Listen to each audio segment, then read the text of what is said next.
बच्चों अभी तक हम पढ़ चुके थे बच्चों कि रिलेशन क्या होता है, रिलेशन के बारे में पढ़ चुके थे, टाइप ऑफ रिलेशन पढ़ चुके थे, रिलेशन कितने प्रकार का होता है बच्चों, ठीक है। तो ये सारी चीजें हम पढ़ चुके थे, ठीक है बच्चों। आज जो हम पढ़ेंगे बच्चों इस वीडियो में वो पढ़ेंगे फंक्शन के ऊपर, तो बहुत ज्यादा इंपॉर्टेंट वीडियो, ध्यान से समझिएगा। थोड़ा सा बच्चों एक बार रिलेशन के बारे में और चर्चा कर लेते हैं, ठीक है। हमने रिलेशन पढ़ा था, ठीक है, प्रांत पढ़ा था, परिसर पढ़ा था, सह प्रांत पढ़ा था, ये सारी चीजें हमने पढ़ी थी बच्चों, ठीक है। तो थोड़ा सा और रिलेशन के बारे में समझ लेते हैं, तो उसके बाद सीधे हम फंक्शन पे आ जाएंगे, क्योंकि रिलेशन फंक्शन समझने के लिए रिलेशन का समझ में आना बेहद जरूरी है बच्चों, ठीक है। तो देखिए मैंने आपको बताया था जो हमारा रिलेशन होता है, जो हमारा बच्चों रिलेशन होता है, जो आर होता है वो उप समुच्चय होता है किसका, ए क्रॉस बी का। अगर हमारे पास दो समुच्चय हैं ए और बी, और अगर हम उनका कार्तीय गुणनफल निकालें तो उसका उप समुच्चय होगा कौन, रिलेशन। हमेशा रिलेशन में वही क्रमित युग्म आते हैं जो ए क्रॉस बी में आ रहे हैं, यानी ए क्रॉस बी में जितने भी क्रमित युग्म आए हैं उनमें से ही कुछ क्रमित युग्म आर के अंदर आते हैं। इट मींस आर के जितने भी क्रमित युग्म होते हैं ना वो ए क्रॉस बी के अंदर पाए जाते हैं। आर के सभी क्रमित युग्म ए क्रॉस बी के अंदर पाए जाते हैं, इसीलिए हम बोलते हैं कि आर जो है ए क्रॉस बी का उपसमुच्चय है। क्योंकि उपसमुच्चय उसे कहते हैं कि ऐसे दो सेट कि एक सेट के सभी अवयव दूसरे में पाए जाएं, तो उस सेट को हम उपसमुच्चय कहेंगे जिसके सभी अवयव उसमें हैं, ठीक है। तो यही बच्चों यहाँ पर रिलेशन है। तो रिलेशन क्या होता है, दो समुच्चयों के कार्तीय गुणनफल का उपसमुच्चय होता है, ठीक है बच्चों। और फिर हमने बच्चों आपको बताया था प्रांत, और रिलेशन को हमने तीन तरीके से लिखना आपको सिखाया था, एरो डायग्राम से, एक समुच्चय निर्माण विधि में, ठीक है बच्चों, और एक तालिका विधि में, सारणी विधि में, ठीक है। जैसे मान लीजिए कि एक रिलेशन है आर और मैंने लिखा कि x, y such that x is equal to y plus 1 and x belongs to a और y बिलोंग्स टू b, ये एक रिलेशन है। तो ये रिलेशन किस भाषा में लिखा है मैंने, ये लिखा है समुच्चय निर्माण विधि में, ठीक है। कौन सी विधि है ये, समुच्चय निर्माण विधि, सेट बिल्डर फॉर्म है बच्चों ये, ठीक है। अब बच्चों मान लीजिए मेरे पास एक सेट हमें दे रखा है कि इसके अंदर एलिमेंट 1 2 3 4 हैं, और एक सेट हमें बी दे रखा है, इसके अंदर जो एलिमेंट है वो है 1 2 3 4 5 6 7 8, ठीक है, ऐसे करके। तो ए सेट दिया है हमें, बी सेट, ये एक एग्जांपल दे रहा हूं, ठीक है। दोबारा थोड़ा मैंने जो तुम्हें पीछे पढ़ा दिया उसको एक बार और रिकॉल कर रहा हूं, एक एग्जांपल में सब कुछ क्लियर हो जाएगा, टेंशन मत लेना, ठीक है। अब देखिए बच्चों, तो ये जो मैंने बताया था रिलेशन को हम तीन तरीके से दिखा सकते हैं लिखकर, एक तो समुच्चय निर्माण विधि, तो वो मैंने आपको लिख के दिखा दिया, एक सारणी विधि, वो मैं अभी आपको बता रहा हूं। देखिए रिलेशन कैसे बनाएंगे, आर बराबर, आर के अंदर कौन कौन से क्रमित युग्म आएंगे जो इस रिलेशन का पालन करेंगे कि x का मान y में 1 जोड़ने पे मिलेगा, ठीक है। और x जो है किससे लेना है, सेट A से लेना है, और y का मान किससे लेना है, सेट B से लेना है। तो देखिए बच्चों यहाँ पर अगर मैं y की जगह लगा दूं, यहाँ से y किससे बिलोंग कर रहा है, सेट B से, तो y की जगह सेट B से वैल्यू लगाएंगे, ठीक है। तो y की जगह लगा दिया मैंने 1, तो 1 और 1 क्या हो जाएगा 2, तो x की वैल्यू क्या आ जाएगी 2। भाई ध्यान समझिए, अगर मैं y की वैल्यू मुझे लेनी है सेट B से, तो सेट B ये रहा, तो यहाँ से कुछ भी ले सकता हूँ मैं y की जगह। तो मैंने मान लीजिए y का मान लगाया 1, ये 1 लगाया, तो 1 यहाँ लगाऊंगा तो 1 प्लस 1 क्या आ जाएगा 2, और 2 किसका मान होगा, x का। तो x का मान मुझे मिल रहा है 2, कब, जब y की वैल्यू रख रहा हूँ मैं 1। ऐसे अगर मैं 2 लगाऊंगा y की जगह, तो 2 और 1 3, तो x की वैल्यू आ जाएगी 3, तो 3 आ जाएगी x की वैल्यू कब, जब y की वैल्यू लगाऊंगा 2, ठीक है। ऐसे अगर मैं x की वैल्यू लगाऊंगा यहाँ पे 3, वो सॉरी y की जगह 3 लगाऊंगा, तो 3 और 1 4, तो x की वैल्यू क्या आ जाएगी 4। तो भैया 4 वैल्यू आ गई जब हमने 3 लगाई। अब ध्यान से दीजिए, ध्यान समझिए, देखिए हम y की वैल्यू यहाँ से लगा रहे हैं, ठीक है, और x की वैल्यू हमें मिल रही है। तो शर्त क्या होती है, शर्त ये होती है कि आप जो y की वैल्यू लगा रहे हैं वो सेट B से लगा रहे हैं, तो वो सेट B के अंदर होनी चाहिए। और जो हमें सॉल्व करके x का मान मिल रहा है, क्योंकि x सेट A से बिलोंग करता है, तो जो मान मिल रहा है x का वो सेट A के अंदर होना चाहिए। अगर सेट A के अंदर x का मान नहीं है तो फिर हम जो है आगे इसको लिखना बंद कर देंगे। जैसे हमने 1 लगाया तो 1 B से बिलोंग कर रहा तो B में है, और यहाँ पे 1 लगाया तो x की वैल्यू मिली 2, क्या 2 सेट A में है, 2 सेट A में है, तो हमने लिख दिया। फिर 2 लगाया तो 3 मिला, क्या 3 है, फिर 3 लगाया तो 4 मिला, क्या 4 है। अगर मैं अब y की वैल्यू 5 लगाऊंगा 4, तो 4 और 1 5 हो जाएगी x की वैल्यू, लेकिन क्या x की वैल्यू 5 है इसमें, नहीं है, फिर आगे अब नहीं लिखेंगे, क्योंकि आगे जब वैल्यू लगाएंगे y की तो x की वैल्यू ऐसी मिलेंगी जो सेट ए में है ही नहीं, तो फिर लिखेंगे नहीं आगे। यहीं पर हमारा रिलेशन ये पूरा हो गया। अब देखिए इसको बोलते हैं हम बच्चों सारणी विधि। कौन सी विधि, सारणी विधि। तो पहली विधि समुच्चय निर्माण विधि, इसमें गुण लिखा जाता है, इसे गुण विधि भी बोलते हैं, इसे सारणी विधि बोलते हैं, ठीक है। और तीसरी विधि होती है बच्चों एरो डायग्राम, ठीक है। कौन सी विधि, एरो डायग्राम विधि। एरो डायग्राम कैसे बनाते हैं, देखो बच्चों, जैसे ये ए है और ये बी है, इससे इस पर आर रिलेशन है, तो ए में कौन कौन से एलिमेंट आ रहे हैं, 1 2 3 4, बी में कौन कौन से एलिमेंट आ रहे हैं, 1 2 3 4 5 6 7 8, छोटा पड़ गया ना, चलो थोड़ा बड़ा कर लेते हैं, क्या दिक्कत आ रही है, 5 6 7 8। अब देखिए 2 रखने पे क्या, 1 रखने पे क्या मिला है 2, तो 1 मैपिंग करेगा 2 के साथ, या 2 पे मैपिंग करेगा 1 के साथ, एक ही बात है। तो ये 2x की वैल्यू ये x का होता है और ये y का होता है, तो x की वैल्यू कितनी है 2 और y की वैल्यू कितनी है 1, तो 2 मैपिंग करेगा 1 के साथ, 3 मैपिंग करेगा 2 के साथ, तो 3 मैपिंग करेगा 2 के साथ, 4 मैपिंग करेगा 3 के साथ, 4 मैपिंग करेगा 3 के साथ। तो ये हो गया बच्चों रिलेशन, क्या हो गया, ये रिलेशन। इसे बोलते हैं हम बच्चों एरो डायग्राम, इंग्लिश में बोलते हैं arrow diagram, arrow diagram, arrow diagram, ठीक है बच्चों। और ऐसे बच्चों हिंदी में बोलते हैं हम एरो डायग्राम को बोलते हैं आरेखीय निरूपण, आरेखीय निरूपण, निरूपण, आरेखीय निरूपण, ठीक है। तो 3 तरीके से हम रिलेशन को लिख सकते हैं, एक समुच्चय निर्माण विधि में जिसमें गुण लिखा जाता है, ये बोलते हैं, इसे सारणी विधि बोलते हैं, और इसे बोलते हैं आरेखीय निरूपण। और मैं अब देखिए ये तो मैंने आपको पूरा सॉल्व करके दिखाया और तीनों विधि दिखाई, अब डायरेक्ट मैं अपनी तरफ से कुछ एरो डायग्राम बनाऊंगा, कुछ आरेखीय निरूपण बनाऊंगा और चेक करेंगे रिलेशन है या नहीं। देखिए बच्चों रिलेशन होने के लिए बस कुछ भी हो सकता है, जैसे मान लीजिए सेट ए है, ये सेट बी है आपका, ए और ये बी, इससे इस पर आर रिलेशन है, तो इसके अंदर मान लो 2 3 4 5 6 2 3 5, तो इसको इससे मिला दो, इसको इससे मिला दो, इसको इससे मिला दो, इसको इससे मिला दो, इसको किसी को किसी से मिला दो, कोई फर्क नहीं पड़ता, या कोई खाली छूट जाए तो कोई फर्क नहीं पड़ता, रिलेशन होगा। बस वो इन नियम जो हमें एक रिलेशन दे रखा होता है, जो हमें ये नियम दे रखा होता है, इस नियम का पालन करना चाहिए। अब इस सवाल में दिया है x बराबर y प्लस 1, किसी और सवाल में कुछ और भी दे सकता हो सकता है, तो बस शर्त यह है कि जो भी आपको सवाल में रिलेशन दिया है, जो भी आपको कंडीशन दी है, उस कंडीशन का पालन करना चाहिए, चाहे कोई किसी से मिले कोई फर्क नहीं पड़ता। ये भी रिलेशन है, इसमें देखिए इसमें क्या है, ये 2 जो है 6 के साथ मैपिंग कर रहा है और 3 भी 6 के साथ मैपिंग कर रहा है, तो बच्चों इसको बोलते हैं हम इसको बोलते क्या है, ये 2 है और ये 6 है, तो 2 6 से मिल रहा है ना, 2 किससे मिल रहा है 6 से, तो हम यहाँ पे ये कहेंगे कि 2 का जो प्रतिबिंब है वो कौन है 6, 2 का प्रतिबिंब कौन है 6, क्योंकि 2 6 से मिल रहा है, तो 2 का प्रतिबिंब कौन है 6। ऐसे ही में एक 3 का प्रतिबिंब कौन है, तो इसका भी 6 ही है, क्योंकि 3 6 से मैपिंग कर रहा है, तो इसे बोलते हैं प्रतिबिंब। जो इधर वाले होते हैं इन्हें बोलते हैं प्रतिबिंब।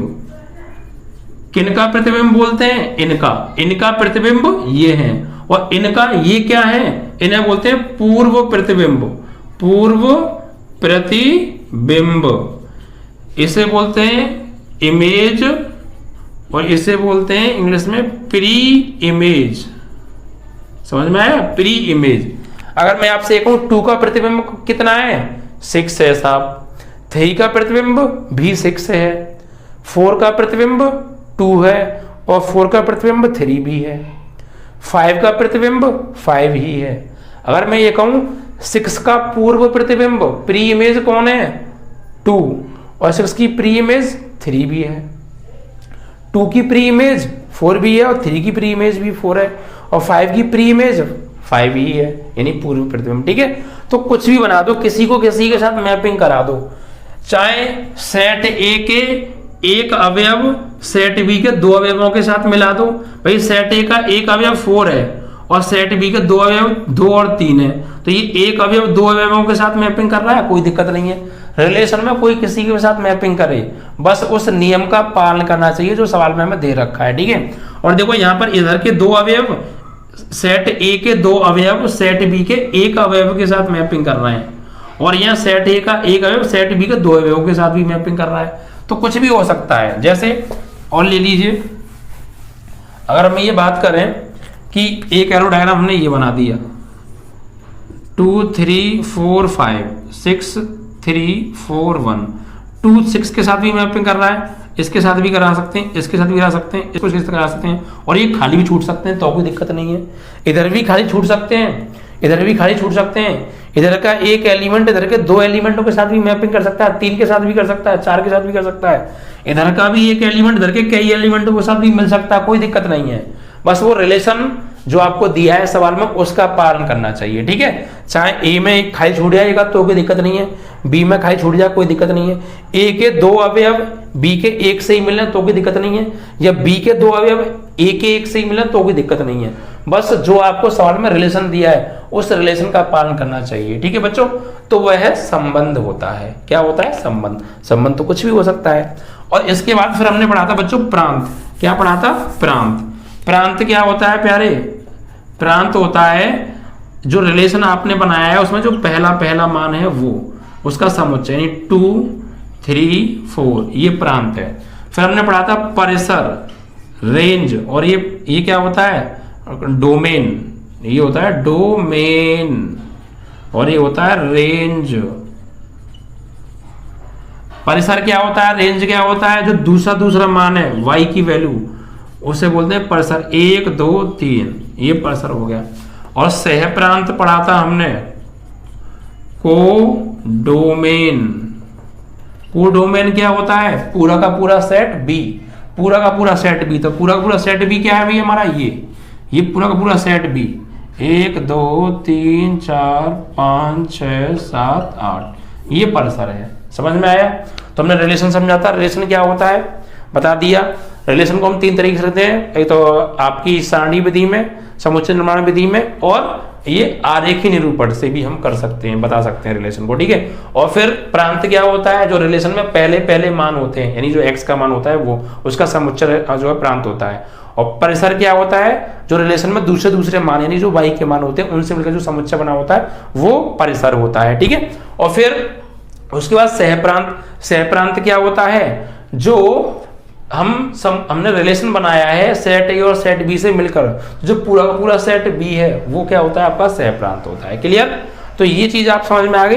अब हम बात करेंगे बच्चों किसकी? अब हम बात करेंगे फंक्शन के बारे में, ठीक है। ये नया टॉपिक है। तो रिलेशन आप समझ गए। बस ये ध्यान रखिएगा, रिलेशन में सेट ए का एक अवयव सेट बी के कितने भी अवयवों से मिल सकता है, ऐसे सेट बी का एक अवयव सेट ए के कितने भी अवयवों से मिल सकता है। सेट ए में एक आधा एलिमेंट खाली भी छूट सकता है जो किसी से ना मिले, ऐसे सेट बी में भी एक आधा खाली छूट सकता है वो किसी से ना मिले, कोई दिक्कत नहीं है, ठीक है। बस उस शर्त का पालन करे, उस रिलेशन का पालन करे जो हमें सवाल में दिया है, ठीक है बच्चों। अब हम बात करेंगे बच्चों फंक्शन के बारे में, ठीक है। बच्चों जो फंक्शन होता है ना वो भी रिलेशन की तरह ही होता है, बस थोड़ी सी उसमें अलग से कुछ और शर्तें आ जाती हैं, ठीक है। कुछ नियम जोड़ दिए जाते हैं रिलेशन में। कोई भी रिलेशन फंक्शन कब होता है उसके लिए मैं अब तुम्हें नियम बताने वाला हूं। पहली बात तो ये सुन लो कि जो फंक्शन होता है ना वो रिलेशन ही होता है एक तरीके से, लेकिन कुछ शर्तें उसमें अलग से ऐड कर दी जाती हैं। उन शर्तों को हम पढ़ रहे हैं कि कोई भी रिलेशन फंक्शन कब होगा, कोई भी रिलेशन फलन कब होता है, उन शर्तों को हम पढ़ेंगे, ठीक है बच्चों। तो यहां पर हम बात करने वाले हैं फलन के बारे में। इसके बारे में फलन बहुत इंपॉर्टेंट टॉपिक है और पूरी एक्सरसाइज इसी पर डिपेंड है, ध्यान से समझिएगा बच्चों, ठीक है। फंक्शन होता क्या है बच्चों? तो जो रिलेशन होता है ना बच्चों वही फंक्शन होता है। मैं फिर बता रहा हूं, जो रिलेशन होता है, संबंध होता है, उसी को हम फलन कहते हैं। बस उसमें शर्तें कुछ ऐड हो जाती हैं, कुछ नियम और कायदे कानून आ जाते हैं। वो क्या, आइए समझिए। देखिए बच्चों, संबंध को फलन होने के लिए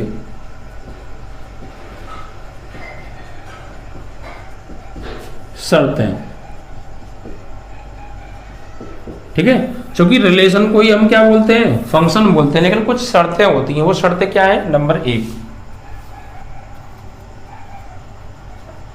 कोई भी संबंध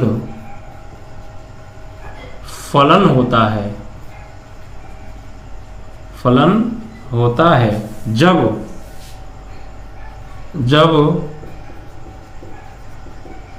संबंध R का प्रांत, R का प्रांत पूरा का पूरा समुच्चय A हो जाए, समुच्चय A या सेट A भी बोल सकते हैं हम, हो। ठीक है बच्चों, यानी कोई भी रिलेशन फंक्शन होगा, कब होगा? जब रिलेशन में जो प्रांत होता है ना, वो पूरा का पूरा जो प्रांत है वो सेट A के बराबर हो जाए। किसी रिलेशन का जो प्रांत होता है वो पूरा का पूरा यदि सेट A है तो हम उस रिलेशन को बोलेंगे कि वो फंक्शन होगा। ठीक है, प्रांत क्या होता है मैंने अभी समझाया था। रिलेशन में जो क्रमित युग्म आते हैं 2, 3, 4, 5, 5, 6, तो जो पहली वैल्यू होती हैं, जो x के मान होते हैं, उन्हीं को हम प्रांत बोलते हैं। ठीक है, तो यदि किसी रिलेशन का प्रांत, रिलेशन का जो प्रांत है वो पूरा का पूरा सेट A के बराबर है, यानी जो सेट A में जितने भी एलिमेंट आ रहे हैं वही प्रांत में आ रहे हैं, यानी जो प्रांत में जितने भी एलिमेंट हैं वो सेट A के बराबर हैं, तो हम बोलेंगे कि वो रिलेशन एक फंक्शन होगा। ठीक है बच्चों, पहली शर्त। दूसरी शर्त क्या होती है बच्चों? दूसरी शर्त ये होती है कि कोई भी संबंध फलन होता है यदि सेट A का एक अवयव सेट B के किसी एक अवयव के साथ ही मैपिंग करे। ठीक है, और सेट A का कोई भी अवयव खाली नहीं छूटना चाहिए। ठीक है बच्चों, शर्त ये है जब समुच्चय A का एक अवयव समुच्चय B के दो अवयवों के साथ मैपिंग ना करे। मतलब कि जैसे हम एरो डायग्राम बना रहे थे तो रिलेशन में क्या था कि भाई रिलेशन में तो ये था कि एक एलिमेंट 2 के साथ भी मिल सकता है या 3 के साथ भी मिल सकता है। A का B का, मतलब जो A का एक एलिमेंट है वो B के कई एलिमेंटों के साथ भी मैपिंग कर सकता है, या A के कई एलिमेंट B के एक एलिमेंट के साथ भी मैपिंग कर सकते हैं। लेकिन यहाँ ऐसा नहीं है। रिलेशन में तो ये था कि सेट A का एक एलिमेंट सेट B के कईयों के साथ मिले, या सेट B का A के कईयों के साथ मिले, या सेट A के कई B के एक के साथ मिले, या सेट B के कई A के एक के साथ मिले। लेकिन रिलेशन में ये होता था, फंक्शन में ऐसा नहीं होता है। फंक्शन में ये होता है कि सेट A का एक अवयव सेट B के एक ही अवयव के साथ मैपिंग कर सकता है, सेट A का एक अवयव सेट B के 2 अवयवों के साथ मैपिंग नहीं कर सकता है। ठीक है बच्चों, यानी कि सेट A के एक अवयव की जो इमेज है वो सेट B में एक ही होगी। सेट A के एक अवयव की जो इमेज है वो सेट B में 2 नहीं हो सकती हैं।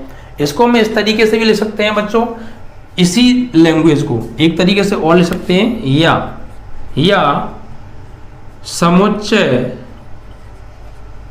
समुच्चय A के किसी अवयव की, समुच्चय A के किसी अवयव की समुच्चय B में 2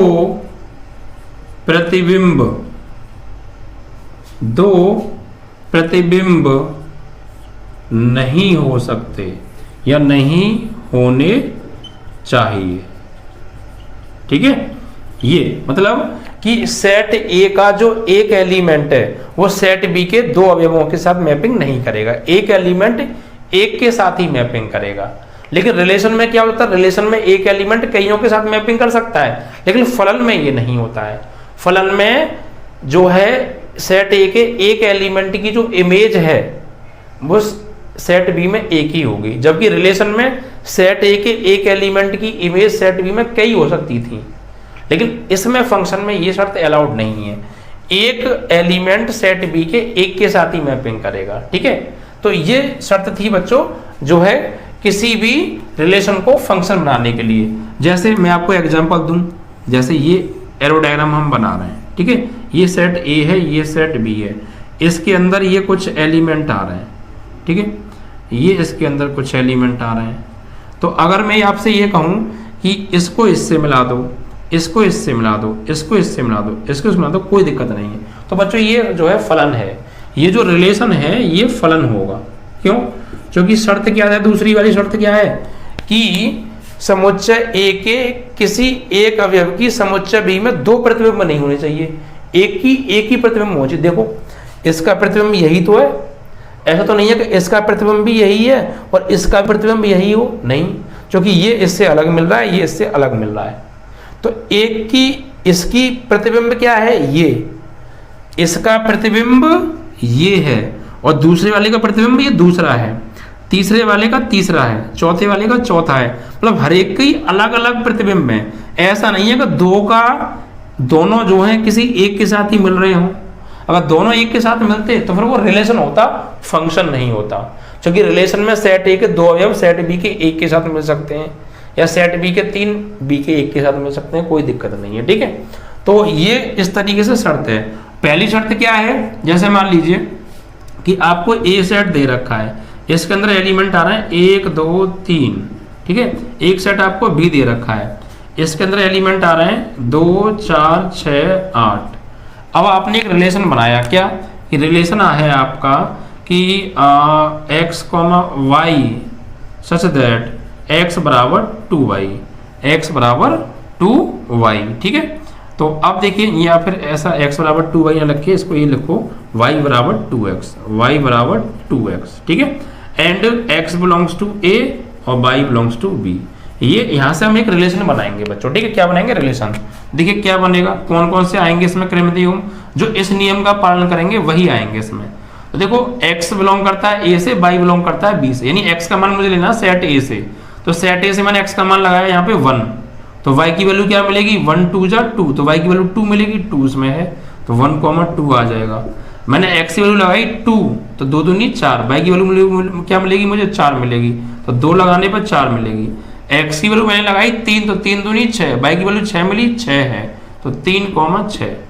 अब मैं x की वैल्यू आगे इसमें कुछ है नहीं लगाऊं क्या, तो बस यहीं छोड़ दो। अब इसका एरो डायग्राम बनाओ बच्चों, क्या बनाओ, एरो डायग्राम। तो देखिए यहाँ ध्यान से समझिएगा, ये पहली शर्त का एग्जांपल दे रहा हूँ मैं। अब मैं इसका एरो डायग्राम बनाऊंगा, तो ये आपका सेट ए हो गया, ये आपका सेट बी हो गया। ए के अंदर जो एलिमेंट आ रहे हैं वो 1 2 3, बी के अंदर आ रहे हैं 2 4 6 8। अब देखिए 1 किसके साथ मैपिंग करेगा, 2 के साथ, 1 2 के साथ, 2 किसके साथ मैपिंग करेगा, 4 के साथ, 3 किसके साथ मैपिंग करेगा, 6 के साथ। अब देखिए पहली शर्त क्या है, कोई भी संबंध फलन होता है कब, जब संबंध R का जो प्रांत है ना वो पूरा का पूरा सेट A होना चाहिए। तो भैया जरा इसका प्रांत निकालना, इसका प्रांत क्या होगा, तो प्रांत क्या होता है प्यारे, प्रांत होता है जो रिलेशन में पहले पहले मान होते हैं उनका समुच्चय। तो इस रिलेशन में पहले पहले मान क्या है, 1 2 3, 1 2 3, ये प्रांत है। तो क्या ये प्रांत भैया सेट A के बराबर है, प्रांत पूरा का पूरा समुच्चय A होना चाहिए, तब वो रिलेशन फंक्शन होगा। तो देखो प्रांत में आ रहे हैं 1 2 3 और सेट A में क्या आ रहा है, सेट A में भी 1 2 3, यानी जो प्रांत है और जो सेट A है वो आपस में देखो बच्चों बराबर हैं। अगर किसी रिलेशन में सेट A उस रिलेशन के प्रांत के बराबर आ जाए तो हम कहेंगे कि वो रिलेशन एक फंक्शन है। इट मीन्स ये जो रिलेशन है ये फलन होगा, ये रिलेशन फलन होगा। और दूसरी शर्त क्या थी बच्चों, कि दूसरी शर्त ये थी कि समुच्चय A के किसी अवयव की समुच्चय बी में दो प्रतिबिंब ना हो। तो देखो एक का प्रतिबिंब एक ही तो है, दूसरे का प्रतिबिंब दूसरा है, तीसरे का तीसरा है। ऐसा तो है नहीं कि एक एलिमेंट सेट ए का जो एक एलिमेंट है वो सेट बी के दो के साथ जाके मिल रहा है, नहीं मिल रहा। तो इसकी प्रतिबिंब, इसका प्रतिबिंब ये है, इसका प्रतिबिंब ये है, इसका प्रतिबिंब ये है, तो अलग अलग प्रतिबिंब है।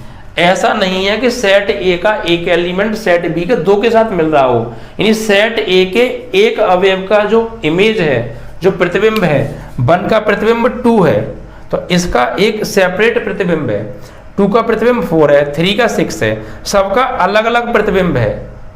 ऐसा नहीं है कि एक के दो प्रतिबिंब हो, नहीं है ना, ठीक है। तो ये बच्चों क्या होगा, ऐसा रिलेशन एक फंक्शन होता है। तो समझ में आया, कोई भी रिलेशन फंक्शन कब होता है, कोई भी रिलेशन फंक्शन जब होगा जब इन शर्तों को आपको याद कर लेंगे। कैसे कि कोई भी रिलेशन फंक्शन होगा जब रिलेशन जो संबंध है उसका जो प्रांत है वो पूरा का पूरा सेट ए के बराबर आ जाए। तो देखो सेट ए ये था और मैंने इस रिलेशन का प्रांत निकाला तो प्रांत ए आया, और प्रांत और ए क्या है, आपस में बराबर है, ठीक है। यानी हम यहाँ पे ये भी कह सकते हैं कि इस शर्त को कि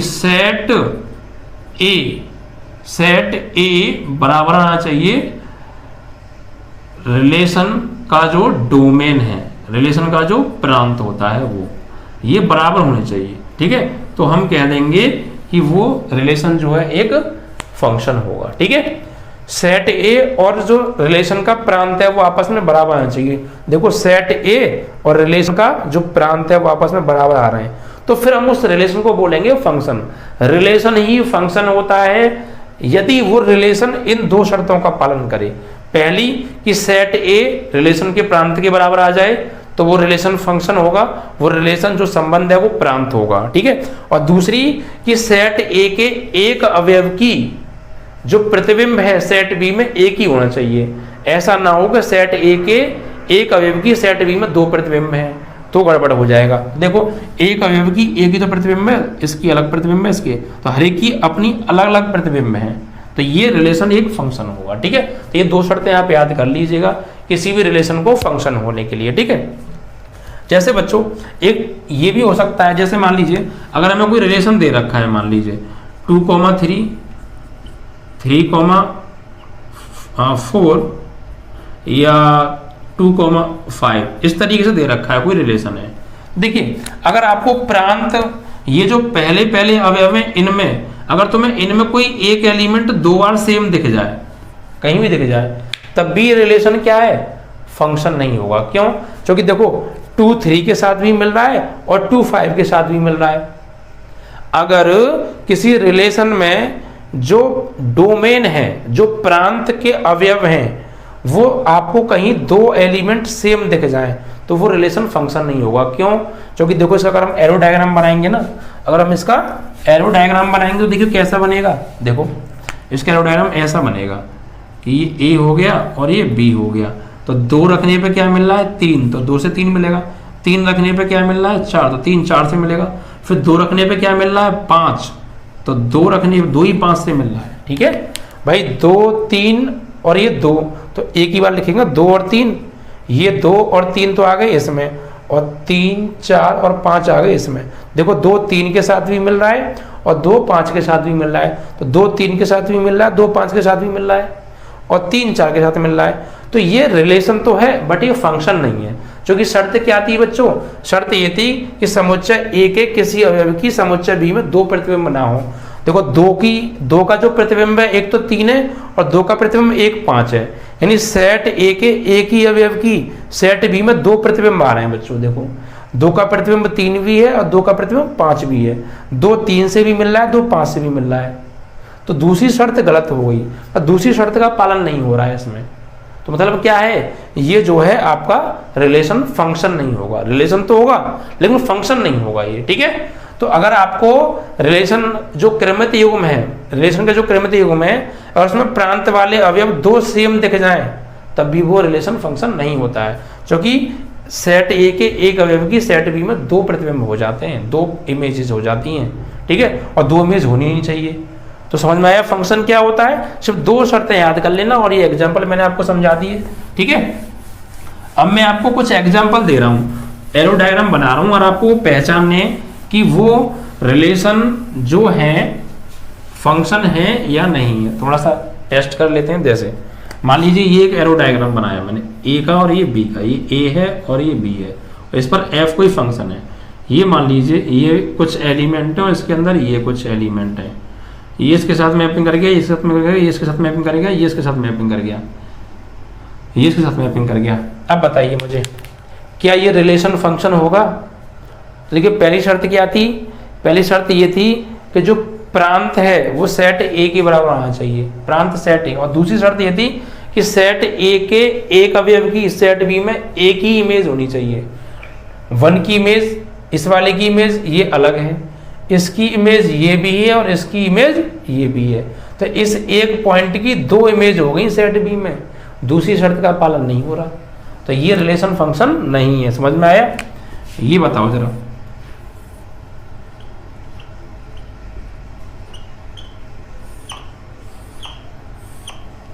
क्या ये ए है और ये बी है और ये एफ है, क्या ये रिलेशन एक फंक्शन होगा? बताओ।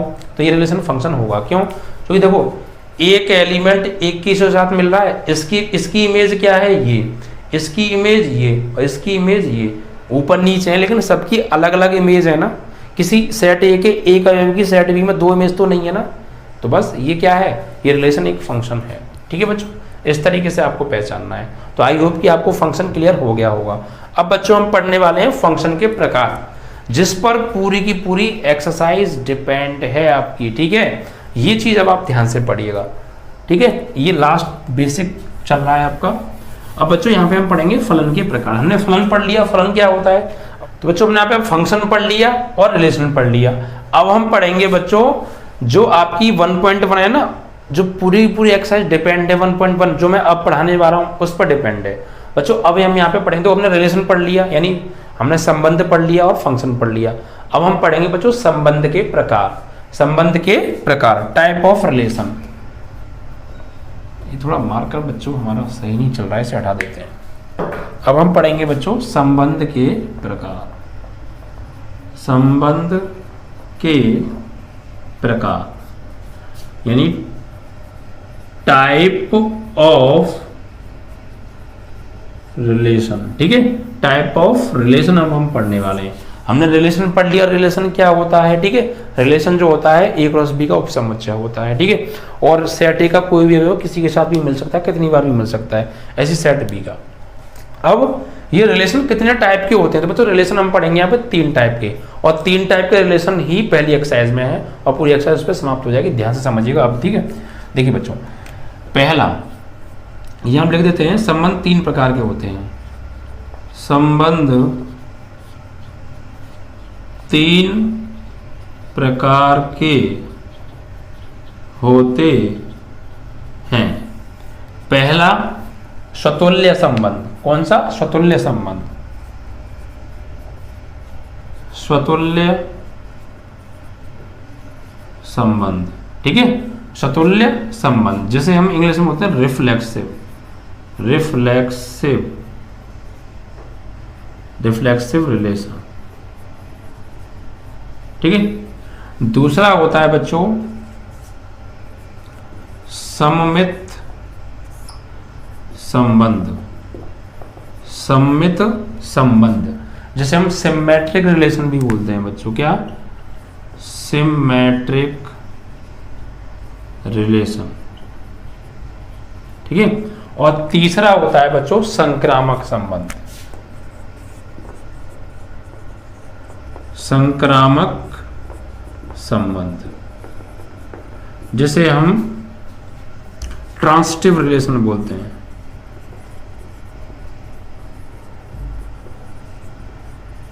ठीक है, तो ये 3 टाइप के रिलेशन हम यहाँ पे पढ़ने वाले हैं क्लास 12 के अंदर। संबंध 3 प्रकार के होते हैं। पहला स्वतुल्य संबंध, दूसरा सम्मित संबंध और तीसरा संक्रामक संबंध बच्चों। ठीक है, अब इन संबंधों की कुछ कंडीशन है। हमसे अब सवाल कैसे पूछे जाएंगे एक्सरसाइज 1.1 में कि बताओ कि दिया गया संबंध स्वतुल्य है, क्या संबंध सम्मित है, क्या संबंध संक्रामक है। ठीक है, और एक संबंध और होता है, लेकिन पहले हम इन तीनों को समझेंगे फिर उसको समझ लेंगे। ठीक है, ये 3 समझ में आ गए तो वो तो 2 मिनट का खेल है, आ जाएगा। ठीक है, तो अब देखिए अब हम यहाँ पे ये बात करेंगे तुल्यता स्वतुल्य संबंध क्या होता है, सम्मित संबंध क्या होता है और संक्रामक संबंध क्या होता है। अब इसके बारे में हम यहाँ पे बात करने वाले हैं बच्चों, ठीक है। तो इनकी मैं शर्त आपको लिख के बता रहा हूँ यहाँ पे, ठीक है। देखिए बच्चों, यहाँ पर स्वतुल्य संबंध की कंडीशन क्या होती है, यानी कोई भी संबंध स्वतुल्य संबंध कब होता है, कोई भी संबंध स्वतुल्य संबंध जब होता है कि जब सेट हमें कोई दे रखा है और उस सेट के जो एलिमेंट हैं, उस सेट में जो भी अवयव आ रहे हैं, उन अवयवों का खुद के साथ ही रिलेशन होना चाहिए, खुद के साथ ही कोई ना कोई संबंध जरूर होना चाहिए। सेट ए अगर हमें कोई दे रखा है तो उस सेट ए के प्रत्येक अवयव का खुद के साथ आर रिलेशन होना चाहिए, खुद के साथ कोई ना कोई संबंध होना चाहिए। और खुद के साथ संबंध है तो वो स्वतुल्य संबंध होगा, ठीक है। ऐसी सम्मित संबंध की बात करें तो अगर कोई दो अवयव है सेट ए वो रिलेशन में, मान लीजिए 1,2 रिलेशन में है, तो फिर 2,1 भी रिलेशन में होने चाहिए। यानी अगर 1,2 रिलेशन 1,2 में रिलेशन है तो 2,1 में भी रिलेशन होना चाहिए, उल्टे में भी रिलेशन होना चाहिए, तो वह क्या होगा, सम्मित संबंध होगा। और संक्रामक संबंध क्या होता है कि मान लीजिए कोई 3 क्रमित युग्म में एक का 2 के साथ संबंध है, एक का 2 के साथ संबंध है, 2 का 3 के साथ संबंध है, तो फिर एक का 3 के साथ भी संबंध होना चाहिए, तो फिर वो क्या होता है, एक संक्रामक संबंध होता है, ठीक है। जैसे मान लीजिए एक का संबंध 2 के साथ है, 2 का 3 के साथ है, तो फिर एक का 3 के साथ भी संबंध होना चाहिए। अगर है तो फिर हम उसे बोलते हैं संक्रामक संबंध। अब मैं इसको एक एग्जाम्पल देके और बाकायदा कंडीशन वगैरह लिखा के सब कुछ समझाने वाला हूं मैं, ठीक है। चलिए, तो फिलहाल हम पहले की बात कर रहे हैं, इनको हटा देते हैं अभी हम, ठीक है। जैसे बच्चों, मेरे पास कोई एक सेट दे रखा है ए बराबर, इसके अंदर एलिमेंट है 1 2 3 4 और एक सेट बी है, इसके अंदर जो एलिमेंट हैं बच्चों वो हैं इसके अंदर जो एलिमेंट हैं आपके वो हैं कि 2 3 4 5, ठीक है। अब एक रिलेशन हमें दे रखा है बच्चों, क्या, एक रिलेशन दे रखा है आर बराबर, रिलेशन क्या है बच्चों, रिलेशन ये है कि x, y such that x, y such that x is equal to y, x is equal to y and x belongs to a और y belongs to b। ये है रिलेशन बच्चों। क्या रिलेशन है कि x, y इस प्रकार है कि x y के बराबर है, x सेट a से बिलोंग करता है, y सेट b से बिलोंग करता है। यानी कि हम रिलेशन में सिर्फ वही लेंगे जो आपस में बराबर होंगे, यानी x और y के मान आपस में समान होने चाहिए, सिर्फ वही ले सकते हैं। तो देखो भाई, x का मान अगर मैं 1 लूं तो क्या y का मान 1 है बच्चों, कि y b से बिलोंग कर रहा तो b में देखेंगे, नहीं है तो फिर नहीं ले सकते। अगर मैं x का मान 2 लूं तो y का मान 2 है तो मतलब 2,2 आ सकता है, 2,2 आ सकता है। भाई x और y आपस में बराबर होने चाहिए और x का मान a से लेना है, y का मान b से लेना है।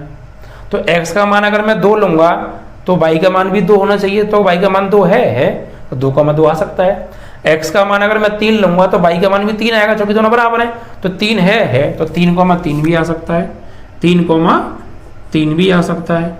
अगर मैं x का मान लूं 4, ठीक है, तो y का मान भी तो 4 आ रहा है।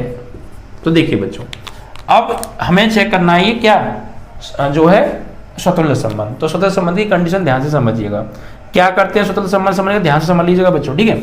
जैसे बच्चों, हम ये जो सेट ए हमें दे रखा है, इसमें से आप कोई भी एलिमेंट उठाओ, कोई भी उठा लो, ये जो 1 जो है सेट ए से बिलोंग करता है, बिल्कुल करता है भाई। जो 1 है वो बिलोंग्स टू ए है, यानी 1 सेट ए से संबंधित है। ये किसका निशान है, ये निशान होता है बिलोंग का, मैंने आपको बताया भी होगा, संबंधित, यानी जो 1 है वो सेट ए से संबंधित है। क्यों, क्योंकि सेट ए में 1 आ रहा है तो 1 इससे संबंधित है। भाई आप अपनी फैमिली से संबंधित हैं, बिल्कुल हैं, क्योंकि आप अपनी फैमिली के अंदर आ रहे हैं, तो उससे रिलेशन, और ये संबंधित का निशान होता है, ये बिलोंग्स टू का होता है सिंबल, ठीक है। तो देखिए 1 भी 2 से संबंध, 1 भी ए से संबंधित है, 2 भी ए से संबंधित है, 3 भी ए से संबंधित है, 4 भी ए से संबंधित है, क्योंकि ये सब ए के अंदर आ रहे हैं, ठीक है। तो अब हम स्वतंत्र संबंध चेक करने के लिए क्या करेंगे, कोई भी एलिमेंट ले लो सेट ए में से, कोई भी ले लो, मान लो मैंने 1 ले लिया, 1 बिलोंग्स टू ए, यस 1 जो है ए से बिलोंग करता है, तो implies that 1,1 belongs to R. आपने सेट ए से जो एलिमेंट लिया है वो सेट ए में तो है, क्या उस एलिमेंट का खुद के साथ ही रिलेशन है आर के अंदर? तो देखिए चेक करिए, अगर 1 सेट ए में है तो 1,1 आर में होना चाहिए, तो हम कहेंगे कि यह संबंध जो है स्वतुल्य है, अदरवाइज नहीं है। लेकिन जितने भी सेट ए में अवयव आ रहे हैं ये शर्त सबके लिए पूरी होनी चाहिए भाई। देखिए 1 सेट ए में है 1 बिलोंग्स टू ए है, तो 1,1 आर में होना चाहिए। तो क्या 1,1 आर में है? 1,1 आर में नहीं है, 1,1 आर में नहीं है। इट मीन्स ये जो है आपका स्वतुल्य संबंध नहीं है। कब होता? जब 1,1 भी इसमें होता। 2 बिलोंग्स टू ए है, लेकिन 2,2 आर में है। 3 बिलोंग्स टू ए है 3,3 आर में है। 4 बिलोंग्स टू ए है 4,4 आर में है। लेकिन सिर्फ एक ने गड़बड़ कर दी, सब सही है, सब इस नियम का पालन कर रहे हैं, लेकिन एक भी नहीं कर रहा ना गलती से, तो फिर वो स्वतुल्य संबंध नहीं होता है। नहीं के लिए एक ही काफी है, गलती से एक भी ऐसा निकल आया जो इस नियम का पालन नहीं कर रहा, तो फिर वह स्वतुल्य संबंध नहीं होगा। ये बात ध्यान रखिएगा, ठीक है। तो यार ये नहीं का एग्जाम्पल निकल आया, चलो हम हाँ का देने वाले हैं एक और आपके, हम हाँ का भी समझेंगे और ना का भी, तभी तो क्लियर होगा। जैसे मान लीजिए सेट ए हमें दे रखा है, इसके अंदर 1 2 3 4 एलिमेंट हैं, ठीक है, और एक रिलेशन है क्या कि x, y such that x minus y is equal to some संख्या, x minus y is equal to some संख्या,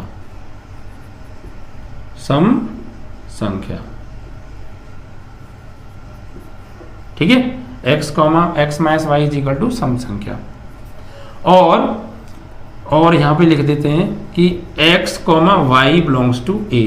x और y दोनों a से ही बिलोंग करते हैं, यानी x को भी a से लेना है, y को भी a से लेना है। तो अब देखिए रिलेशन बनाओ बच्चों, यहाँ पे रिलेशन बनाओ। रिलेशन क्या बनाएंगे कि x minus y is equal to some संख्या।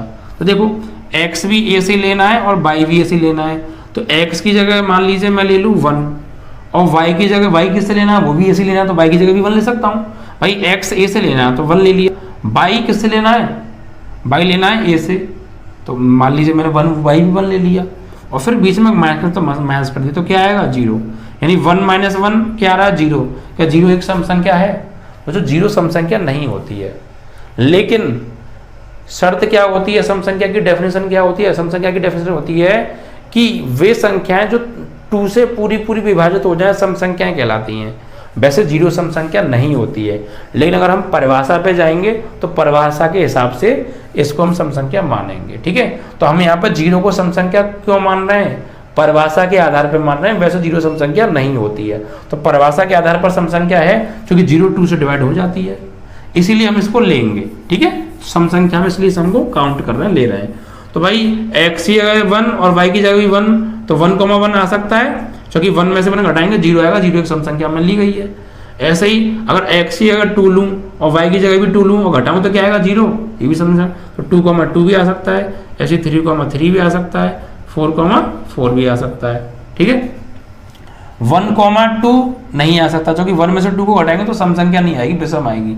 1,3 आ जाएगा, क्योंकि 1 में से घटाएंगे 3 को तो -2 आएगा, और -2 भी एक सम संख्या है, बशर्ते ये ऋणात्मक सम संख्या है। कैसी है? ऋणात्मक सम संख्या तो है, लेकिन नेगेटिव सम संख्या है।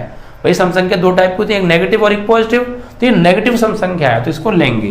तो 1,3 ले सकते हैं, x की जगह ले लूँ मैं 1 और y की जगह ले लूँ 3, तो 1 में से 3 घटाऊंगा, -2 सम संख्या है, तो 1,3 आ सकता है, या 3,1 भी तो आ सकता है, 3 में से घटाएंगे तभी सम संख्या आएगी। 1,4 नहीं, क्योंकि विषम संख्या मिलेगी घटाएंगे तो, ठीक है। 2,3 नहीं, विषम संख्या मिलेगी, क्योंकि 2 में से 3 घटाएंगे तो 1 आएगा, विषम संख्या है। 2 में से 4 घटाएंगे तो -2 आएगा, सम संख्या है, 2,4 आ सकता है, या 4,2 भी आ सकता है। तो इसके अंदर वही आएंगे जो इस शर्त का पालन कर रहे होंगे, और ये सब इसी शर्त का पालन कर रहे हैं। देखिए एक में से दूसरे को घटाइए, सम संख्या मिल रही है, तो इस नियम का पालन कर रहे हैं, तभी तो आए इसमें, ठीक है। अब देखिए, अब हम बात करेंगे यहाँ पर स्वतुल्य के लिए। स्वतुल्य की कंडीशन क्या होती है बच्चों? स्वतुल्य की कंडीशन मैं लिख देता हूँ आपको, ये होती है for all a belongs to a, यानी कोई अवयव अगर सेट ए से बिलोंग कर रहा है तो इम्प्लाइज दैट उस अवयव का उसी के साथ आर रिलेशन होना चाहिए। यानी अगर एक सेट ए से बिलोंग कर रहा है तो ए कॉमा ए आर के अंदर होना चाहिए, अगर ए सेट ए के अंदर है तो ए कॉमा ए आर के अंदर होना चाहिए। ये होती है इसकी शर्त। अब देखिए चेक कर लीजिए भाई, रिलेशन में कितने एलिमेंट आ रहे हैं, 4 एलिमेंट आ रहे हैं, तो चारों पर इस नियम का पालन होना चाहिए। देखो 1 belongs to A, yes 1 set A से बिलोंग कर रहा है तो implies that 1,1 belongs to R. क्या 1,1 आर में है? 1,1 आर में है। ऐसे देखिए 2 बिलोंग्स टू ए, यस 2 ए से बिलोंग कर रहा है जो कि 2 ए में है, तो implies that 2,2 belongs to R होना चाहिए। तो 2,2 आर में है 2,2 भी आर से बिलोंग कर रहा है। ऐसी और भी है इसमें 3 चीजें चेक करो। 3 belongs to A, yes 3 A से बिलोंग कर रहा है, तो implies that 3,3 belongs to R. तो 3,3 आर में है तो ठीक है। 4 बिलोंग्स टू ए, 4 ए से बिलोंग कर रहा है सब, तो implies that 4,4 belongs to R. तो 4,4 आर में है तो सेट ए के अंदर जितने भी अवयव आ रहे हैं वो सब इस नियम का पालन कर रहे हैं बच्चों, इस नियम का पालन कर रहे हैं। अगर गलती से एक भी एलिमेंट इस नियम का पालन नहीं करता, जैसे भी मैंने पीछे का एग्जांपल दिया था उसमें 1,1 नहीं मिल रहा था, गलती से अगर एक भी इस नियम का पालन नहीं करेगा तो फिर वो समतुल्य नहीं होगा। क्लियर ना? देखिए भाई फिर एक बार समझ लीजिए, समतुल्य कैसे चेक करते हैं। सेट ए में जितने भी एलिमेंट हैं सबको चेक करो। 1 belongs to A, 1 set A में है तो 1,1 आर में होना चाहिए, तो 1,1 आर में है। 2 सेट ए में है तो 2,2 आर में होना चाहिए, 2,2 आर में है। 3 सेट ए में है तो 3,3 आर में होना चाहिए, तब होगा, तो 3,3 आर में है। अगर 3,3 आर में नहीं होता तो फिर ये संबंध जो है आपका समतुल्य नहीं होता। समझ में? एक भी ऐसा गड़बड़ कर गया तो नहीं होगा। 4 बिलोंग्स टू ए है तो 4,4 आर में है, तो ए के अंदर जितने भी अवयव आ रहे हैं सभी इस नियम का पालन कर रहे हैं कि ए बिलोंग्स टू ए, तो implies that a belongs to R. A क्या है? ये सब एलिमेंट ए की जगह यूज कर रहे हैं, ठीक है। तो ये क्या होगा? एक स्वतंत्र संबंध होगा। क्लियर? स्वतंत्र संबंध की कंडीशन। अब बात करेंगे हम सममित की। स्वतुल्य के लिए क्या होना चाहिए? खुद के साथ आर रिलेशन होना चाहिए। बच्चों हमने बता दिया, चलो नीचे वाला हटा देते हैं, कोई दिक्कत नहीं है। यहाँ पर क्या क्या आ रहे थे इस रिलेशन में? क्या क्या आ रहा था? 1,1 आ रहा था, 2,2 आ रहा था और 3,3 आ रहा था, ठीक है। अब बात करेंगे बच्चों सममित के लिए। सममित की कंडीशन क्या होती है? सममित की कंडीशन ये होती है बच्चों कि a, b belongs to r implies that b, a belongs to r। देखिए अगर a, b r में है, भाई समतुल्य में क्या करते थे कि सेट ए से एलिमेंट लेते थे एक और उसका उसी के साथ रिलेशन आर में देखते थे, लेकिन सममित में दोनों ही चीजें आर में देखनी है, सेट ए का कोई काम नहीं रहा। अब अगर ए कॉमा बी आर में है, अगर ए कॉमा बी आर में है तब बात करेंगे, अगर ए कॉमा बी ही आर में नहीं है तो फिर कोई काम ही नहीं है, फिर तो बात ही नहीं करेंगे। कब बात करेंगे? जब ए कॉमा बी आर में है तो फिर बी कॉमा ए भी आर में होना चाहिए तो ये सम्मित होगा। अगर बी कॉमा ए आर में नहीं हुआ तो सम्मित नहीं होगा, ठीक है। तो देखिए आर में चेक करो जितनी भी हैं, जैसे 1,3 लिया, ये ए मान लो और ये बी मान लो, तो ए कॉमा बी यानी 1,3, तो 1,3 आर में है, भाई ये आर में ही तो है 1,3, तो फिर 3,1 भी आर में होना चाहिए, तो 3,1 आर में है। तो ऐसी और चेक कर लो, 2,4 आर में है तो फिर 4,2 भी आर में होना चाहिए, है। तो ऐसे ही इतने जितने भी इसके अंदर आ रहे हैं वो सभी इस नियम का पालन करने चाहिए। अगर गलती से एक भी नहीं कर रहा तो फिर नहीं होगा सम्मित। देखो 2,2 आर में है तो फिर उल्टा करेंगे तो क्या आएगा? फिर 2,2 आएगा, तो 2,2 आर में है। तो भाई अगर ए मान लू और ये बी मान लू तो ए कॉमा बी यानी 2,2 आर में है, तो इसका उल्टा करना फिर वो क्या आएगा? वो भी 2,2 आएगा, तो वो भी आर में है क्या? है तो 2,2 वही तो ही है। समझ में आया? 3,3 आर में है तो फिर 3,3 भी आर में होगा, है वही है, सही है। समझ में आ रहा है ना? मतलब कि अगर आपका 1,5 आर में है तो फिर 5,1 भी आर में होना चाहिए, अगर नहीं हुआ तो नहीं होगा, और हुआ तो ठीक है। ऐसे ही आर के अंदर जितने भी आ रहे हैं सभी इस नियम का पालन करने चाहिए, और कर रहे हैं तो सम्मित होगा, अदरवाइज नहीं होगा। तो इसकी शर्त ये होती है। और जब सभी इस नियम का पालन करेंगे, जितने भी आर में आ रहे हैं वो सब इस नियम का पालन करेंगे, तो यहाँ पे आग लगा देंगे फॉर ऑल। ये बच्चों फॉर ऑल का निशान होता है, फॉर ऑल मतलब सभी के लिए। मतलब हमने किसी एक को लिखा है और फॉर ऑल लगा दिया, तो इसका मतलब ये हो गया कि आर में जितने भी आ रहे हैं वो सभी इस नियम का पालन कर रहे हैं। फॉर ऑल, ये नियम फॉर ऑल सभी के लिए पालन कर रहा है। अगर कोई एक भी पालन नहीं करेगा तो फ्री निशान नहीं लगाएंगे और फिर वो सम्मित भी नहीं होगा। तो समझ में आया सम्मित की कंडीशन क्या हो गई? और समझ लीजिए, जैसे मैं साइड से समझाता हूँ तुम्हें, एक अभी तरफ से मैं तो कोई रिलेशन, ठीक है, जैसे कोई रिलेशन है 1,2 5,4 3,6 4,5 2,1 और 6,3 ये है। तो अब देखिए 1,2 आर में है, कोई भी एक उठा लो, 1,2 आर में है तो 2,1 भी आर में होना चाहिए, 2,1 आर में है तो। लेकिन ये तो हमने एक चेक किया है, ऐसे जितने आ रहे हैं सब चेक करो। 5,4 आर में है तो 4,5 भी होना चाहिए, तो 4,5 है तो ये रहा। 3,6 आर में है तो 6,3 भी आर में होना चाहिए, है तो। सबके सब जितने भी इसके अंदर हैं सब इस नियम का पालन कर रहे हैं, तो फिर हम ये कह देंगे कि ये सम्मित संबंध है, ये रिलेशन कैसा है? सम्मित है। ठीक है। अब कहोगे सर ये कहाँ से आएंगे? तो ये हमें जब सवाल दिया होगा ना तो वहां पे हम बनाएंगे खुद और तब चेक करेंगे। ये तो मैं अभी अपनी तरफ से बना के लिख रहा हूं। ठीक है, तो समझ में आ गई सम्मित की कंडीशन। अब बात करते हैं संक्रामक। संक्रामक संबंध। ठीक है, सम्मित की कंडीशन क्या होती है? यहां लिख भी दे सकता हूं मैं। सम्मित क्या होती है? For all a, b belongs to r implies that b, a belongs to r। अगर ये r में है तो ये भी होना चाहिए, सही है। और उसकी क्या थी? सुतुल्य की। सुतुल्य की मैंने क्या लिखाई थी? फॉर ऑल कि अगर कोई एक element a belongs to set a में है तो implies that a, a r में होना चाहिए, सही है। और अब हम बात कर रहे हैं संक्रामक की। संक्रामक की कंडीशन क्या होती है? संक्रामक की होती है कि अगर a, b r में है, ये भी आर में देखते हैं, सम्मित को भी आर में देखते हैं, संक्रामक को भी आर में देखते हैं, एक की जरूरत नहीं पड़ती है, लेकिन स्वतुल्य में एक की जरूरत पड़ती है और आर की भी पड़ती है, दोनों की पड़ती है, ध्यान रखिएगा। अब संक्रामक की कंडीशन ये होती है कि a, b आर में है तब, नहीं है तो फिर कोई चक्कर नहीं है ठीक है। b, c आर में है, ये दोनों चीज आर में होनी चाहिए पहले, ये दोनों चीज आर में है तो फिर हम कहेंगे इंप्लाइज दैट a, c भी आर में होना चाहिए।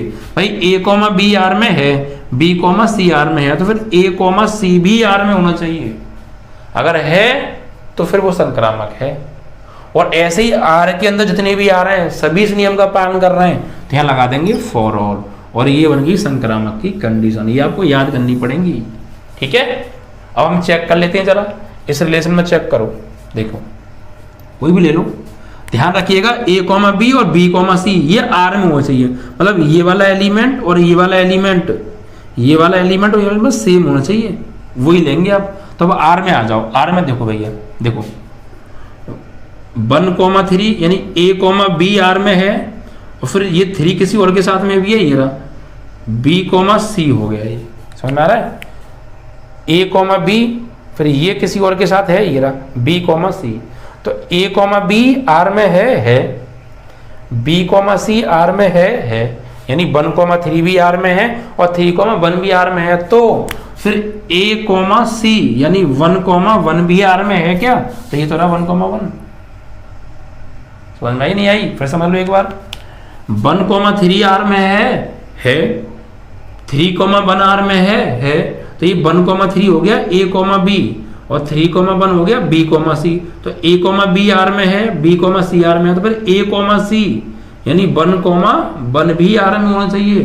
तो 1,1 आर में है तो, अगर नहीं होता तो संक्रामक नहीं होता, लेकिन है तो संक्रामक है। और ऐसे ही सभी इस नियम का पालन करें, गलती से एक भी नहीं करेगा संक्रामक नहीं होगा। देखो और ले लो, और किसी को ले लो, क्या दिक्कत आ रही है, देखो यहाँ पे इसको ले लो, इसे हटाओ, इसे ले लो।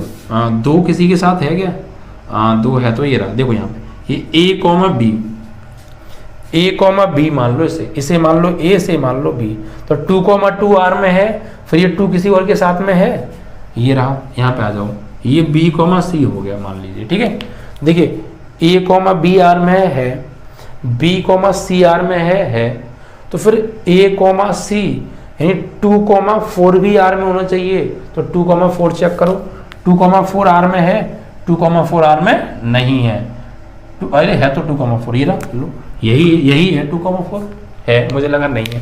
देखो 2,2 आर में है यानी ए कॉमा बी, फिर बी कॉमा सी, ये बी कॉमा सी आर में है, तो फिर ए कॉमा सी और ए और सी पे क्या रहा है 2 और 4 आर में है ये तो रहा है ना, तो बस संक्रामक है। क्लियर ना?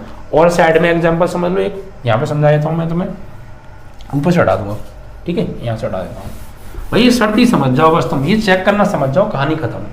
जैसे एक आर दे रखा, अभी तरफ से बना रहा हूं मैं, ठीक है, 1,3 3,4 1,4 6,2 6,2 और 2,9 6,9 ये है। अब इन्हें चेक करो भाई, इधर चेक करो, देखो आर में चेक करने, कोई भी ले लो, 1,3 आर में है तो ये ए हो गया और ये बी हो गया। अब ये 3 किसी और के साथ है क्या? ये रहा, तो ये 3 और ये 3 सेम हो चाहिए ना, इसलिए हम ये अगर ये वाला 3 है तो फिर ऐसा ही एक और देखते हैं किसी और के साथ, तो 1,3 आर में है और 3,4 आर में है, तो ये ए कॉमा बी हो गया और ये बी कॉमा सी हो गया, ये और ये सेम होने चाहिए ना, तब काम करते हैं, ठीक है।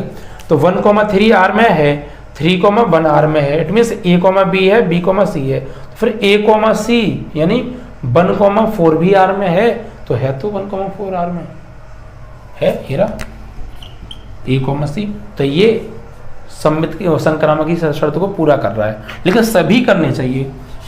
6,2 आर में है, 2,9 आर में है, भाई ये ए हो गया और ये बी हो गया, फिर 2 किसी और के साथ में है, ये रहा, ये बी हो गया और ये सी हो गया, तो 6,2 है, 2,9 है, तो ए कॉमा बी है, बी कॉमा सी है, तो फिर ए कॉमा सी यानी 2 6 और 9 भी आर में मुझे, तो 6 और 9 आर में है, तो समझे, ऐसे चेक करेंगे। तो यह एक संक्रामक संबंध है, तो संक्रामक संबंध की शर्त भी ये पूरी हो गई, ठीक है। इस तरीके से आपका ये सवाल हो गया। तो सतुल्य क्या होता है, सम्मित क्या होता है, संक्रामक क्या होता है। अगर सभी इस नियम का पालन कर रहे हैं तो ऐसे करके लिख दो और एक यहाँ पे फॉर ऑल का निशान लगा दो।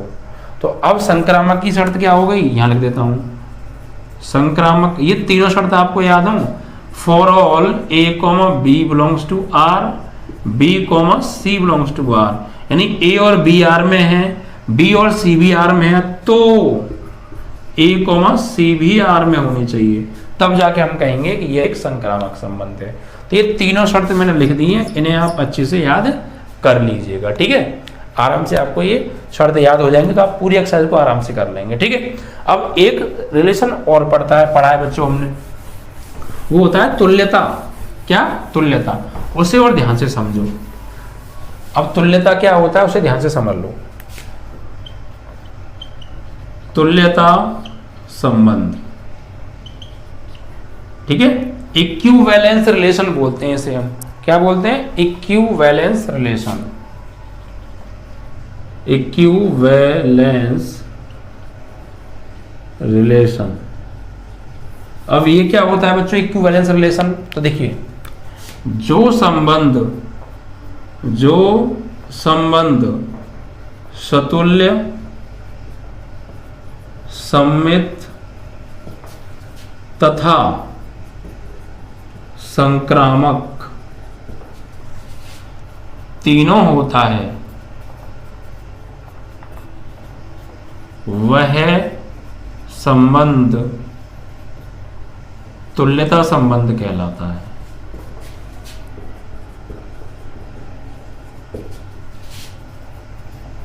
कहलाता है।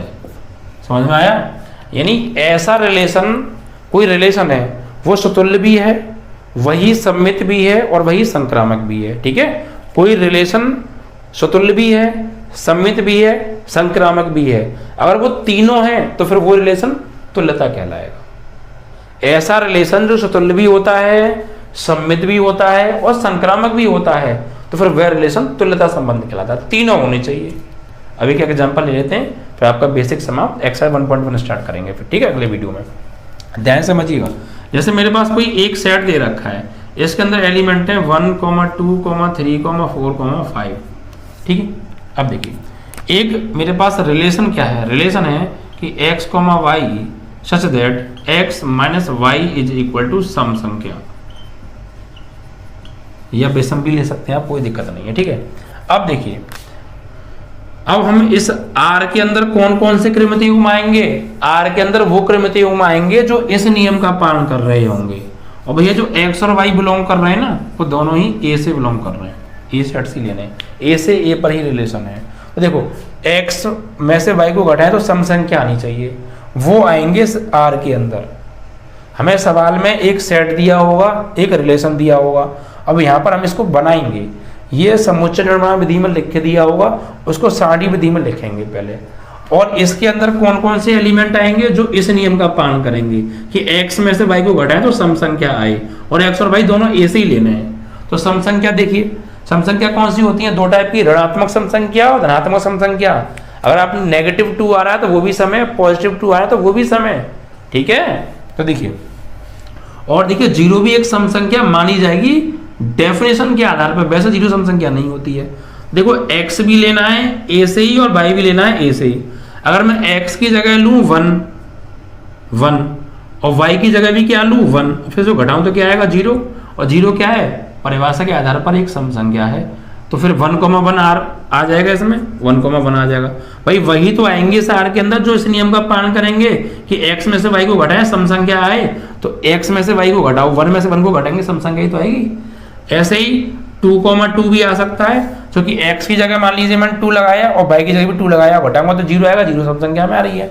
ऐसे ही 3,3 भी आ सकता है, 4,4 भी आ सकता है, 5,5 भी आ सकता है। ठीक है, और देखिए सम संख्या कैसे कैसे मिलेगी।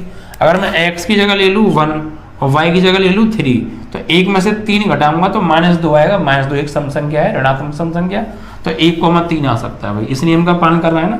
और 3,1 भी तो आ सकता है। अगर मैं x की जगह लूँ 3 और y की जगह लूँ 1, तो 3 में से 1 घटाऊंगा 2 आएगा, 2 भी सम संख्या है। 1 को 4 के साथ लूंगा तो 1 में से 4 घटाऊंगा 3 आएगा, विषम संख्या वो नहीं चलेगी, क्योंकि इस नियम का पालन नहीं कर रही है, सम संख्या चाहिए। 1 को 5 के साथ लूंगा तो 1 में से 5 घटाऊंगा -4 आएगा, -4 ऋणात्मक सम संख्या है। तो भैया 1,5 आ सकता है, या 5,1 भी तो आ सकता है, 5 में से 1 घटाएंगे 4 आएगा। और देखिए और कब सम संख्या, 2 को अगर 3 के साथ लूंगा, 2 में से 3 घटाऊंगा 1 आएगी, विषम संख्या नहीं है। 2 और 4 को ले सकते हैं, 2 में से 4 घटाऊंगा तो -2 सम संख्या है ऋणात्मक, या 4,2 भी तो हो सकता है, 4 में से 2 घटाएंगे सम संख्या। 2 को 5 के साथ लूंगा विषम संख्या मिलेगी, 3 नहीं लेना। 3 को 4 के साथ लूंगा विषम मिलेगी, 3 को 5 के साथ लूंगा तो सम आ जाएगी -2। तो 3,5 आ सकता है, 5,3 आ सकता है, और कोई नहीं आ सकता बच्चों। ठीक है, तो ये सभी जितने भी इस R के अंदर आए, ये इस नियम का पालन कर रहे हैं कि पहले में से तुझे घटाएंगे सम मिलेगा। ये देख लो, 1 में से 1 घटाएंगे 0 सम है, 0 0 0 सम मिलेगी।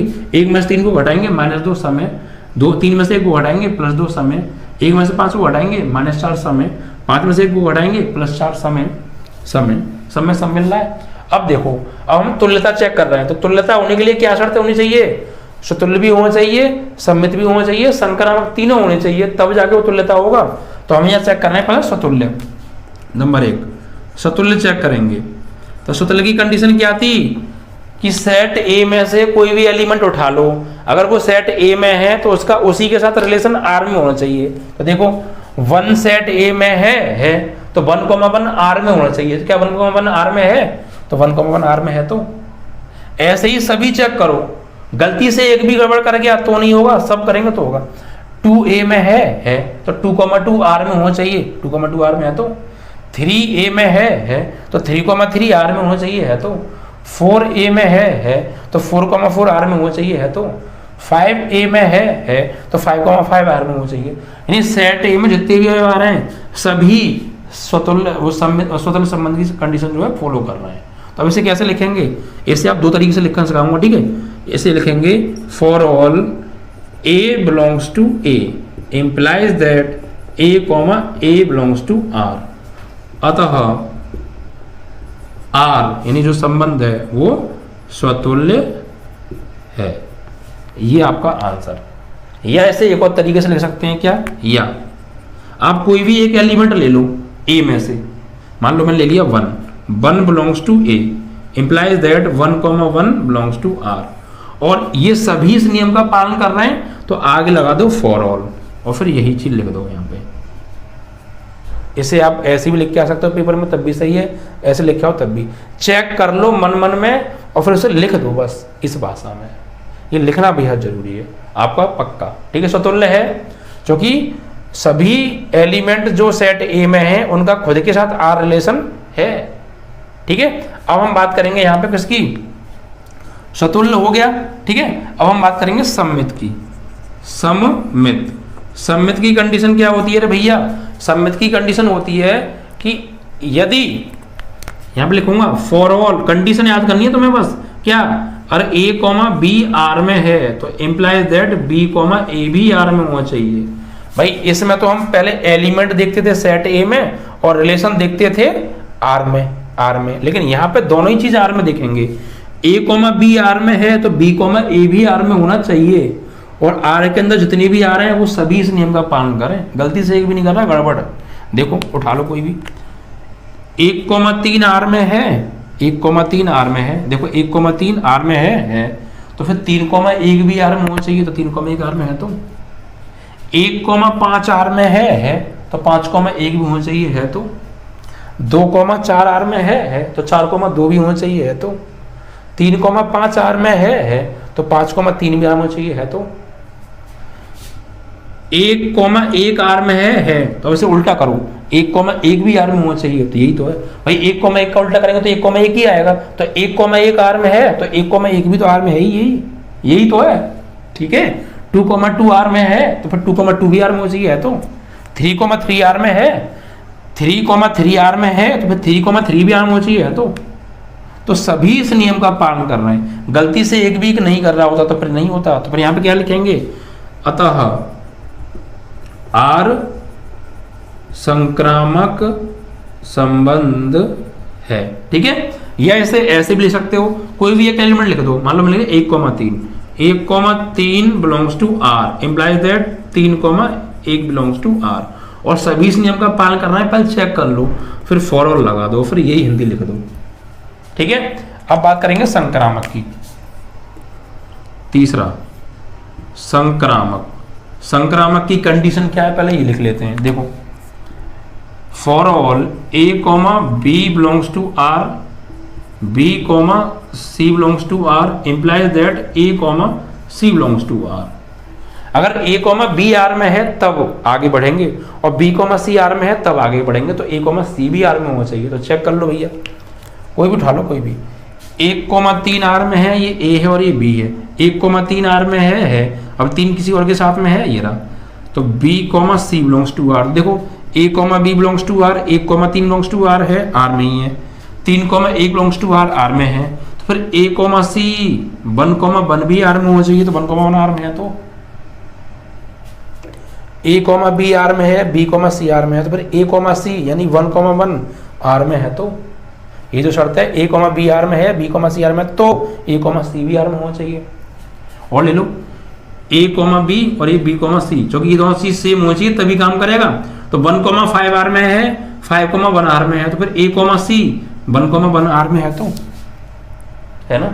आ जाओ यहाँ पे 2,4 R में है, ये A है, ये B है, 2,4 R में है, फिर 4,2 R में है, ये B हो गया, C हो गया, तो A, B है, B, C है, फिर A, C 2,2 भी R में हो जाए, 2,2 R में है, तो 3,5 R में है और 5,3 R में है, तो फिर 3,3 भी R में हो चाहिए, है तो सभी इस नियम का पालन कर रहे हैं, तो फिर ये एक संक्रामक भी होते यहाँ लिखेंगे, या फिर दूसरी भाषा में क्या लिखेंगे, फॉर ऑल, कोई भी एक उठा लो, कोई भी 1,3 belongs to R, 3,1 belongs to R, ये दोनों शर्त पहले पूरी होनी चाहिए तब आगे बढ़ेंगे। 1,3 भी R में है, 3,1 भी R में है, तो 1,1 belongs to R, yes 1,1 belongs to R।